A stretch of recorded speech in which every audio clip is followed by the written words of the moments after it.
Hi, I'm Dottie Metcalf-Lindenburger, and I'm an astronaut here at Johnson Space Center. Why should you study math, science, engineering? Why not? Because it's so exciting. And let me tell you, I've been studying it for a long time, since I was your age, and even before. I became interested in space when I was about third grade, and that's because a lot of things were happening in the 80s. We had the first shuttle launches. We had the first American woman go into space. We had the first woman doing spacewalks. And we had Halley's Comet. We were getting information back from the Voyager and other exploratory spacecraft. And all this was coming in while I was in elementary and early middle school. And it made me super excited. So I started studying as much as I could. I'd study in my classes as well as on my weekends. Looking through magazines, going to the planetarium, asking my parents questions, going outside and looking up at the stars and trying to find Halley's Comet, which didn't work very well. But that's a different story.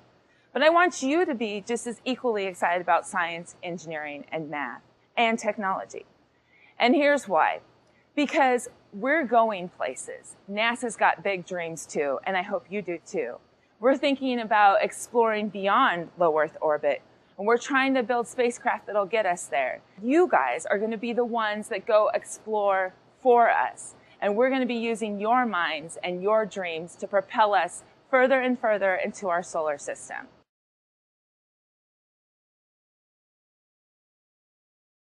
When I was in 7th grade, my life science teacher had this experiment that we did where we brought in all of our food garbage and food waste, and we actually turned that into ethanol at the time, and we ran his lawnmower. And we went through a long process to make this ethanol. For a long time, our hallways stunk really, really bad because we were cooking up the food garbage, and then we were putting yeast with it, and then eventually we had to distill it, and it was a very smelly process. But during that process, I started thinking about how these science principles that we were learning could perhaps change the way we do things here on Earth.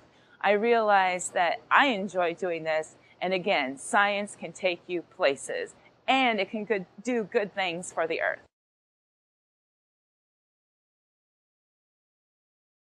One day, when I was teaching my high school class, one of my students asked me, "How do you go to the bathroom in space?"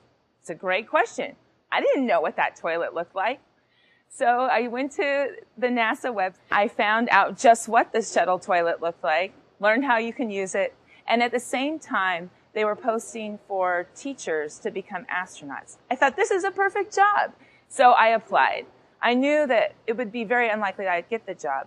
But again, I set my goals high and I worked hard. And so over a course of a year, between medical examinations and between interview processes, I ended up getting my dream job. And since I've been here at NASA, I've been living my dream. And it's been quite exciting. I've met many new people, learned so much about our space shuttle, which is now retired, about the International Space Station. And I'm learning more now about our international partners and the vehicles that we're using to supply our International Space Station. So again, it comes back to you. What are you doing? What are you dreaming about? I hope you're excited about science, technology, engineering, and math.